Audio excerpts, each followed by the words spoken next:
Hello hi எல்லாருக்கும் வணக்கம். Welcome back to miracle life with Rekha Sri channel. இன்றைக்கி நம்ம இந்த வீடியோவில் குழந்தைங்களுக்கு சளி பிடிக்குது அப்படிங்கும்போது உடனே மருந்து கொடுக்கணுமா அப்படிங்கிறத பற்றி தான் பார்க்க போகிறோம்.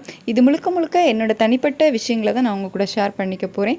என்னோடய குழந்தைக்கு நான் இந்த மாதிரியான விஷயங்கள் பண்ணினேன் அப்படிங்கிறத தான் உங்கள் கூட ஷேர் பண்ணிக்க போகிறேன். ஒவ்வொரு பீடியாட்ரிஷியனும் பார்த்திங்க அப்படின்னா கொஞ்சம் வித்தியாசமாக சொல்லுவாங்க. மேக்ஸிமம் ஒரே மாதிரி தான் இருக்கிற மாதிரி இருக்கும். பட் சில விஷயங்கள் கொஞ்சம் டிஃப்ரெண்ட்டாக இருக்கும். அந்த மாதிரி தான் நானுமே ஒரு 2-3 பீடியாட்ரிஷியன் என் குழந்தைக்காக பார்த்தேன். ஸோ அப்படி பார்க்கும்போது ஒவ்வொரு பீடியாட்ரிஷியனும் ஒவ்வொரு மாதிரி சொன்னாங்க.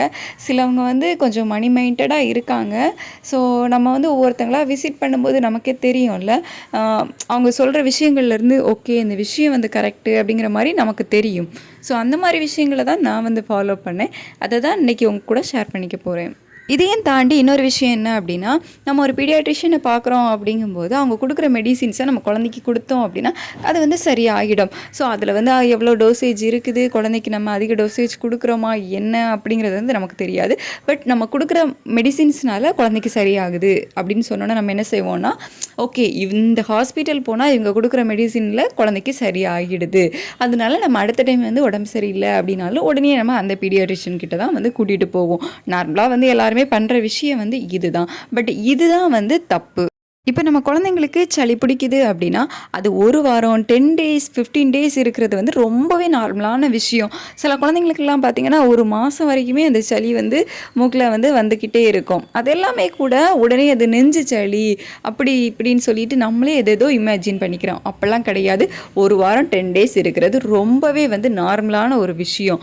ஸோ ஒரு வாரம் சளி இருந்துட்டு அப்படின்னு சொல்லிட்டு உடனே நம்ம என்ன பண்ணுறோம், ஒரு வாரம் கூட வெயிட் பண்ணுறதே கிடையாது. இன்றைக்கி சளி இருக்குது அப்படின்னா நாளைக்கே நம்ம உடனே ஹாஸ்பிட்டல் போகிறோம், மெடிசின் வாங்கி கொடுக்குறோம். ஸோ இந்த மாதிரி விஷயங்கள் பண்ணுறோம். நம்ம கொடுக்குற மெடிசின்ஸ் குழந்தைங்களோட இம்யூனிட்டி பவரை கம்மி பண்ணும். நம்ம எவ்வளவுக்கு எவ்வளவு குழந்தைக்கு இருக்கக்கூடிய அந்த சளி போன்ற விஷயங்களை மெடிசின்ஸ்னாலேயே சரி பண்ணுறோமோ அவ்வளவுக்கு அவ்வளவு குழந்தைக்கு எதிர்ப்பு சக்தி கம்மியாகும். இப்போ நெக்ஸ்ட் டைம் அவங்களுக்கு உடம்பு சரியில்லை அப்படின்னா நம்ம உடனே ஹாஸ்பிட்டல் போய் டாக்டரை பார்த்து அவங்க கொடுக்குற மெடிசின்ஸை கொடுத்த அப்புறம் தான் குழந்தைக்கு சரியாகும். ஸோ அந்த மாதிரி சிச்சுவேஷன் வந்துடும். இப்போ குழந்தையால் இப்போ உடம்பு சரியில்லாம் வந்துடுச்சு அப்படின்னா அதை எதிர்த்து போராடக்கூடிய அந்த இது குழந்தைக்கு இருக்காது. குழந்தையோட உடம்புல அந்த தெம்பு இருக்காது. குழந்தை உடனே டல் ஆகிடுவாங்க, வீக் ஆகிடுவாங்க. ஸோ இந்த மாதிரி விஷயங்கள் நடக்கும். அதுக்காக குழந்தைக்கு அப்போ உடம்பு சரியில்லை அப்படின்னா மெடிசின்ஸே கொடுக்கக்கூடாதா, அப்படியே வச்சுக்கணுமா அப்படின்னு கேட்டிங்கன்னா அதுவும் கிடையாது. இப்போ சளி இருக்குது, உங்கள் குழந்தை நல்லா ஆக்டிவாக இருக்காங்க, ஆனால் சளி இருக்குது அப்படிங்கும் போதெல்லாம் நீங்கள் டாக்டரை போய் பார்க்கணும் அப்படிங்கிற அவசியம் கிடையாது. 1 week வரைக்குமே நீங்கள் தாராளமாக வெயிட் பண்ணலாம். அதுக்கு மேலே வெயிட் பண்ணணும் அப்படின்னு நான் கண்டிப்பாக சொல்ல மாட்டேன். ஒரு 7 days வரைக்கும் தாராளமாக வெயிட் பண்ணி பார்க்கலாம். குழந்தை நல்லா ஆக்டிவாக விளையாடிக்கிட்டு இருக்காங்க, ஒன்றும் சாப்பாடெல்லாம் எடுத்துக்கிறாங்க. பட் சளி இருக்குது, மூக்கில் சளி வெளியே வந்துட்டே இருக்குது. அப்படிங்கும்போது நீங்கள் உடனே போய் டாக்டர் பார்க்கணும் அப்படிங்கிற அவசியம் கிடையாது. ஸோ சளி வெளியே வர்றது ரொம்பவே நல்லது. ஸோ அது வெளியே வரட்டும், ஒரு 1 week வெயிட் பண்ணி பார்ப்போம் குழந்தைக்கு என்ன பண்ணுது, சளி குறையுதா இல்லையா அப்படின்னு சொல்லிட்டு நார்மலாகவே விட்டுடலாம். அவங்களுக்கே ஆட்டோமேட்டிக்காக அது சரியாக ஆரம்பிக்கும். ஸோ அப்படி சரியாகலை, 1 week மேலே கண்டினியூ ஆகுது அப்படிங்கும்போது நீங்கள் கண்டிப்பாக டாக்டர் போய் பார்க்கலாம். அதை தவிர குழந்தைக்கு ஃபீவர் இருக்குது, ஃபீவரோட சளி இருக்குது, குழந்தை ஆக்டிவாக இல்லை அப்படிங்கும் போதெல்லாம் நீங்கள் கண்டிப்பாக டாக்டரை போய் பார்க்கணும். அதே மாதிரி இன்னொரு விஷயம் என்ன அப்படின்னா, குழந்தைக்கு நிறைய ஆன்டிபயோட்டிக்ஸ் கொடுக்கக்கூடாது. நீங்கள் கொடுக்குற ஆன்டிபயோட்டிக்ஸ்னால குழந்தையோட சளி வெளியே வருதா இல்லை உள்ளேயே செப்டிக் ஆகுதா அப்படிங்கிறது உங்களுக்கு தெரியுமா? சளி மூக்கில் சளி வடிகிறது வேணால் ஸ்டாப் ஆகுமே தவிர உள்ளே இருக்கிற சளியெல்லாம் வெளியே வந்துடுச்சா அப்படிங்கிறது நமக்கு தெரியாது. குழந்தையோட இம்யூனிட்டி பவர் தான் கம்மியாகும். ஸோ சில பீடியாட்ரிஷியன்லாம் பார்த்திங்க அப்படின்னா 2-3 ஆன்டிபயோட்டிக்ஸ் அந்த மாதிரிலாம் எழுதி கொடுக்குறாங்க. அதெல்லாம் தேவையில்லாத ஒரு விஷயம். குழந்தைக்கு ஒரு ஆன்டிபயோட்டிக்ஸே போதும். இப்போ உங்களுக்கு 1 week மேலே சளி இருக்குது அப்படிங்கும்போது நீங்கள் ஒரு ஆன்டிபயோட்டிக் ஸோ அந்த மாதிரி கொடுத்துக்கலாமே தவிர 2-3 ஆன்டிபயோட்டிக்ஸ்லாம் கொடுக்கணும் அப்படிங்கிறது அவசியம் இல்லை. உங்களுக்கு ஏதாவது டவுட் இருந்துச்சு அப்படின்னா ஒரு பீடியாட்ரிஷியன் பார்த்துட்டு இருக்கீங்க அப்படின்னா இன்னொரு பீடியாட்ரிஷியன் அதுக்கு பதிலாக நீங்கள் பார்த்துக்கலாம். அதெல்லாம் தப்பே கிடையாது. சஜஷன் தானே கேட்குறோம்.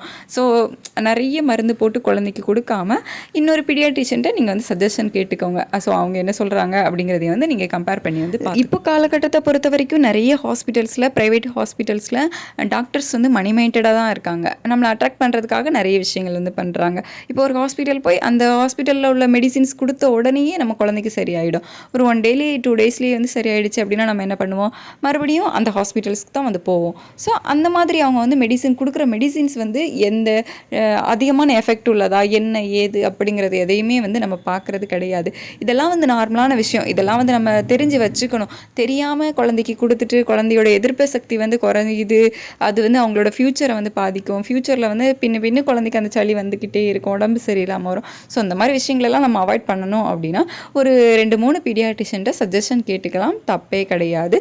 உங்கள் குழந்தைங்கள பார்த்தா உங்களுக்கு கண்டிப்பாக வித்தியாசம் தெரியும். நம்ம குழந்தை நார்மலாக இல்லை, ஆக்டிவாக இல்லை அவங்க தூங்கும்போது வந்து வித்தியாசமாக ஒரு மாதிரி கர்கர்னு சத்தம் வருது, அவங்களுக்கு மூச்சு வந்து வேகமாக விடுறாங்க.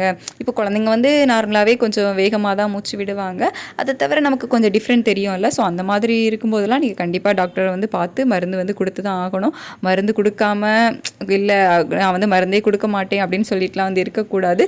ஸோ குழந்தை ஆக்டிவாக இருக்காங்க, சளி இருக்குது, ஓகே, மற்றபடி குழந்தை ஆக்டிவாக இருக்காங்க, எந்த ஒரு பிரச்சனையும் இல்லை அப்படிங்கும்போது நீங்கள் வேணால் கொஞ்சம் வெயிட் பண்ணி பார்க்கலாமே தவிர உங்களுக்கு வித்தியாசமாக தெரியும் போது கண்டிப்பாக டாக்டரை வந்து விசிட் பண்ணி அவங்க கொடுக்குற மெடிசின்ஸ் வந்து கரெக்டாக கொடுங்க.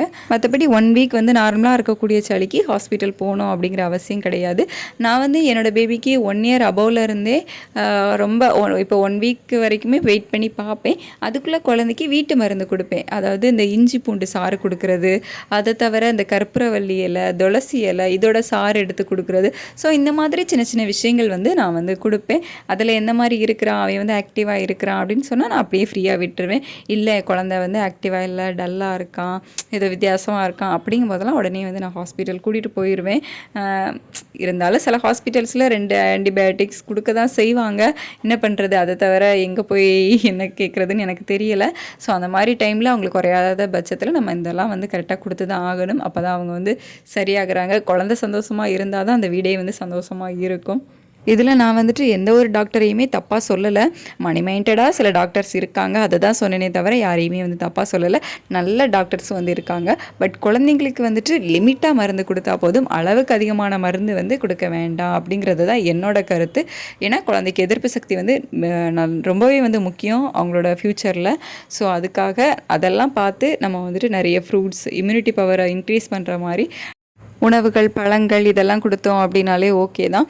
முடிஞ்ச வரைக்கும் இயற்கையாகவே குழந்தைங்கள ஹெல்த்தியாக வச்சுக்கிட்டோம் அப்படின்னாலே போதும். அதிகமான மெடிசின்ஸ் வந்து குழந்தைக்கு தேவை கிடையாது. வீட்டு மருந்தே முடிஞ்ச வரைக்கும் ட்ரை பண்ணுவோம். எப்போவுமே வந்து ட்ரை பண்ணிக்கிட்டு இருக்காதீங்க. நான் சொன்ன மாதிரி குழந்தைங்க ஆக்டிவாக இல்லை அப்படின்னா கண்டிப்பாக ஹாஸ்பிட்டல் போய் பாருங்கள். தென் எப்போவுமே சொல்கிற மாதிரி நீங்கள் ஒன்ஸ் பாட்டில் ஓப்பன் பண்ணிட்டீங்க அப்படின்னா 1 மந்த் மேலே அதை வந்து வச்சுருக்காதீங்க.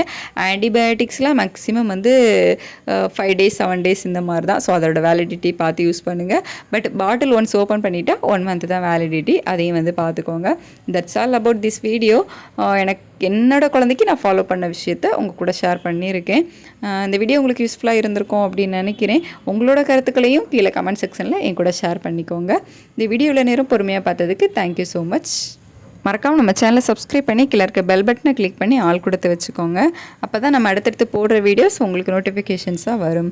நிறைய ப்ரெக்னென்சி பற்றின வீடியோஸ் வந்து நான் ஆல்ரெடி நிறைய அப்லோட் பண்ணியிருக்கேன். உங்களுக்கு ஏதாச்சும் ப்ரெக்னென்சி ஆகிறதுக்கு ஏதாவது டவுட் இருந்துச்சு அப்படின்னாலும் என்கிட்ட கீழே கேளுங்க, நான் கண்டிப்பாக லிங்க் கொடுக்குறேன். தேங்க்யூ.